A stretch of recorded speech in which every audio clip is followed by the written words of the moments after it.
Alright. You think that game was embarrassing? Wait till you see this one. Josh described this game as wildly optimistic on my part, and you'll understand why. It's just not understanding anything about this game. So I played E4, and he played E6. Okay, so I'm trying to get away from playing C3 so much because I learned how to play E4 from the Keep It Simple Chess Explained book. So C3 is what's recommended in that. I'm trying to step away from that. I'd like to play D4, but I wasn't really that confident in it yet. I couldn't remember anything. And Daniel plays this, and I have a bunch of games with him after C3, and I know it decently well. So I decided to play C3, but I'm not going to be doing that again. It's kind of lame. Delayed Alapin, but okay. I mean, I just did it because I didn't want a repeat of that exchange Troy Lopez thing that happened. Like I wanted to win. I didn't, but I wanted to. And then this is still fine if I played D4, but like what's recommended in that book is G3. It's fine. It's just absolutely nothing for white. And this is about all I knew. I knew you played D4, and I was like 80% sure this is what you should do. You should take with the queen. It made sense in the game to do that because I don't want to just, especially if I'm trading a pair of minor pieces, I don't think it's wise to get an isolated pawn when I don't need to. So I have a bunch of games with Daniel in this position. I don't really understand it. I mean, this is a strong bishop, but if he can trade it off, I think I'm worse, I guess, apparently. He kind of has problems with development, but so do I, so it's just probably equal. I mean, this knight is very good. I think I can technically win a pawn, but that would be terrible. Ooh, thanks for the sub. Let's see, how do I want to say this? Frissie? I don't know. Hello, DJ Chess Toes. But yeah, he played Queen C7, which I don't think Daniel plays. So I was just on my own here. And I had to think a long time on every move in the opening here, and I ended up playing theory that I didn't know. But yeah, I was like, I can't really develop my bishop right now, and this can be annoying sometimes. And I gotta develop my pieces. So, and I think C4 here is not that great. Maybe it is. Maybe it's fine. But I thought C4 he would just go back to F6. And it's like, I don't know. I don't know how to evaluate that. Maybe that's just what I should do and put the knight on C3. I wasn't sure. But I played knight D2. Which I think is it's the most popular move in this position. And my idea was to play knight E4. I don't know. and then he played bishop D7. Knight E4, and now when he plays this move, I was happy to trade queens. So this is kind of what happened throughout the whole game. I have never been someone who has willingly traded queens until recently. It would always be my opponent offering a queen trade, and I would always decline. But lately I've been trying to trade the queens more and try and learn how to do that, how to play without the queens on the board. I've been really enjoying that. But never has this happened before where I offer a queen trade and my opponent says no. So I was like, why aren't you trading the queens with me? Don't you know that I'm trying to learn the endgame? But he just doesn't trade queens with me. And so I'm like, okay, now I don't know what to do. It's like I felt like my queen was misplaced. Apparently this was fine. No, see, that's the exact type of attitude that stopped me from trading queens in the past. It's like, trading queens is a draw. No, it's not. It's not. The game doesn't get less complicated in the endgame. It gets more complicated. Don't clip that. Alright, yeah, I didn't really know what to do. I had to think a long time here, too, because, like, how am I supposed to develop my bishop? My queen is kind of misplaced. B6 is coming. And I was like, okay, I guess queen c5 was just bad if this happens. But then I saw the f4 looked interesting, and I thought I was just getting the bishop here, and that would be good for me, okay? So f4 is fine here. It's the most popular move. I mean, it's not great, but it's fine. But what I missed was, okay, he plays b6. And my thinking was that queen a3, like, yeah, it's a terrible square for my bishop right now. But then I, like, he can't go back, and I don't know. I was just focused on getting that dark squared bishop. But this move is a thing. That's bad. Queen c4, I'm doing fine here because this is pinned. So knight f6 isn't very good here because I can just take. Plus, this is defended. I mean, But that didn't occur to me. I thought it didn't make a huge difference. Yeah, queen a3, I should never play that. It's just stupid. Yeah, I didn't see knight f6. From here on out, my opponent didn't give me a chance at all. It was just really bad from here on out. This position sucks. I don't really know what else to say. I decided that, okay, I have to follow through with this nonsense that I made the bed, gotta lay in it. And then in this position, I made quite a questionable decision. This was the part where Josh said I was being wildly optimistic. I mean, it wasn't like I was playing fast. I was thinking a long time. It's just like the way I was thinking was incredibly flawed. Okay, so this knight is very good. This bishop's very bad. This pawn could be strong potentially, because he doesn't have a dark squared bishop. So maybe I could get like some dark square control and be winning that way. Or not winning, but like be okay that way. So maybe there's my compensation. It's an isolated pawn, but maybe I could make it strong somehow. My king is pretty open, and he's going to get the d-file. So with all this in mind, I started thinking about playing bishop takes e4. I was like, it's opposite colored bishops. I can never lose. It's opposite colored bishops is a draw. I'll just trade the queens, and it's opposite colored bishops, and it'll be fine. But this game taught me that trading queens can't be forced sometimes. Sometimes your opponent doesn't want to trade queens, and sometimes they won't. And then you'll just put your pieces on bad squares expecting a queen trade and to be fine, and then they won't trade the queens, and then you're losing. So that's what I learned. I took on e4, because I saw that was like, okay, I take on e4, takes, I play queen d6, and then he trades, and I'm doing just fine there. And, he can't ever do this, because I go here, and I have c4. And so I'm doing just fine there, right? Okay, but now I'm gonna die on the light squares. It's like, fuck. It's a bad position.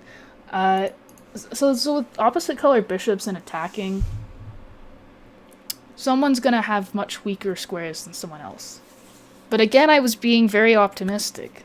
And I was like, okay, but I'm gonna do this. And I'm gonna attack on the dark squares. But there was never time for that. I played bishop g5, so he can't do this. But I just overlooked h6. Like, I don't know, I was just acting like an idiot today. So he plays h6, and I'm like, okay, well, let's pretend like I did that on purpose to make a hook, and I'm gonna attack that. Sure. But then he goes here, and I played queen b4. It's like, okay, I mean, this looks alright. Like, my queen can swing over in some circumstances, and I can double, and I can, I could attack here. That's what I was thinking. I'm just losing. I am -4 in this position, which, okay, after playing the game out, yeah, I understand. But +4 seems like a lot. Not until after you, you see the game. It's not, you get it. But so then he plays this very strange bishop d3, which is not a good move, but it is very interesting. So it doesn't make sense to take his bishop off of this really strong diagonal, right? But now he's playing on both diagonals, sort of. So I played rook f4, and I was, gonna attack him. But then he plays this bishop a6 move. That's, I was like, that's either a brilliant move or it's a blunder. It was just a mediocre move. I was wrong about that, too. But now his plan is to he's just trying to get the bishop behind the queen and checkmate me. I'm only -2 now, but I have to play very accurately, which I did not. I had the right idea, just the way I did it was very stupid. So remember when I played queen a3 and it made no sense to put my queen on a square so terrible? Well, I did it again. Because it was like, okay, you can't go here because I take. And the reason I played queen a3 instead of queen a4, which is a much better move, is because I thought for a long time, and then I just like hallucinated my way into thinking that the queen attacking f8 was going to be important at some point if he moved the rook, because I saw something where I'm like winning with that. Again, just wildly optimistic. But I mean, putting the queen on a4 makes a lot more sense because again, it can swing over and help the attack. So there's that. Okay, queen a3 is disgusting. But then he simply just goes queen c8. It's like, okay, I don't know what's going on with me today. But now bishop b7 is happening. He's spending a lot of time doing this maneuver, but the thing is he's allowed to because I can't do anything and it's so fucking strong. My light squares are in shambles. I mean, he can take all the time in the world to do this maneuver and be winning. So it's kind of funny. I think that what I should do here is play queen a4. That's hard to do. I was seeing that in a lot of lines I was looking at. Okay, again, alright, here's my wildly optimistic plan. I want to play bishop d4. I want to put my king on e3, my rook on g1, and I want to push the g-pawn, and I'm going to checkmate him. And my king is totally safe on e3, because then the light squares are defended, right? It just didn't work out like that. I played bishop d4, and I played king f... Oh wait, no, he didn't do that. What did he do here? He played rook d7. And now I'm like doing like okay here. I just don't understand the computer moves. Okay, I don't get it. The computer wants me to play either h3 or h4. And I don't understand why. I don't understand what that has to do with anything. I don't get it. Oh, put the king on h2 and play rook g1. Oh, that's so much better. No, okay, that is so much better. So, okay, that's very interesting. That's a good idea, like defensive idea that I wasn't aware of. Yeah, because then the light squares are all defended. Although if he can get a queen on here, you know, it's bad news. It's kind of risky. If that's the idea, I don't know if it is. I kind of doubt it is if he can, like, because sometimes he can just sack on d4, like, he'll play rook d8, sack on d4, and play queen c2, and that's losing. So yeah, I don't know about that, but yeah, I don't understand the point of moving the h-pawn. I just played king f2, because I suck. What? Why is g5 good here? I thought I'd just go rook f6. I might get something here. Oh. Okay, I wasn't looking at it in this position. I was looking at it somewhere else. Yeah, because, I mean, if I go up, I'm getting mated. If I go back, then he goes here. Well, then I go here. But then he goes here. Yeah, it's just like, I can't defend the light squares. It's just impossible. Wow. Hello, Tristan. Wow, okay. I mean, I was welcoming g5, but it's because I didn't see this idea in this position. I was looking at it elsewhere. He didn't play that. He played queen c4, which is another like idea that because earlier this wasn't able to happen because my rook was defending that way. I played bishop d4 and allowed it. So now he's playing on this diagonal and this diagonal, and I can't defend them both. And I was just like, after he played this move, I really considered resigning. Okay, because like, okay, rook e1's the only move, and then he just moves in. This is a threat, and if I ever go back, then he's going here. Well, I mean, also this, but this is a huge threat. I think I played rook. Yeah, I played rook e4, and if queen d2 was happening, I was gonna resign. But then he played rook d8, and finally I played a good move. Although it's not that hard to find.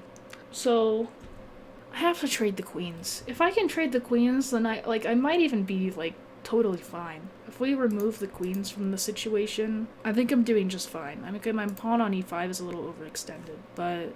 So I played queen a4, where it should have been in the first place. Okay, I'm defending the bishop, and I'm defending along here, and I put my queen on a light square so I can defend that way. Then he plays bishop b7, and I did not play the right move. So, you know the insane part about this? Even in this position, I was like, if I go here, then he can just go here. And that's equal. I don't want to draw. I want to win. I was still thinking that I could win this position. I don't know why, but I just wanted to win. I thought I could. Thanks for the 420 bits. I don't know. What do you want me to call you? It is wildly optimistic. I already had one today. I drink one every day. I'll eat both. It's my favorite flavor. Tristan plugging stuff like a good VIP. So I could play either rook to e3 and be fine, but to me it makes more sense to use this rook. I don't know why. It's a worse move, but that's what I was gonna do. This is just a draw. I mean, you could play queen. Ooh, not there, not there. Like queen g5, but then I go rook f4, and yeah, I'm still a lot worse. You could re-invite yourself into the light squares that way. But yeah, I don't know. Like, I wanted to win. That's how fucking insane I am, and ridiculous. So I played rook f4, and what I missed was that after queen he didn't do this. After queen d2, rook e1, queen c1 is very strong, and he's coming in this way or something. And if I just try and repeat moves, then he takes on b2, and he's made progress. So queen c1 is kind of strange looking, but it makes sense. But he did this. Now listen, that's a Chris Motley ass move. Bishop a8 shocked me, and it made me think that if he's playing bishop a8, I can't be doing that badly here, right? I don't know what the point of bishop a8 is. I'm never gonna take on a7. That's suicide. Just insane. But now I have rook d1, and I force his queen to g6, and I made a bit of an oopsie here. And I think rook e1, queen d3 is a draw.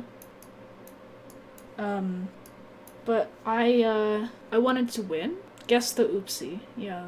Here, let me get to the right position, though. It was this move where, of course, I played king e3. What else would I do? So it went from equal to -6 in one move.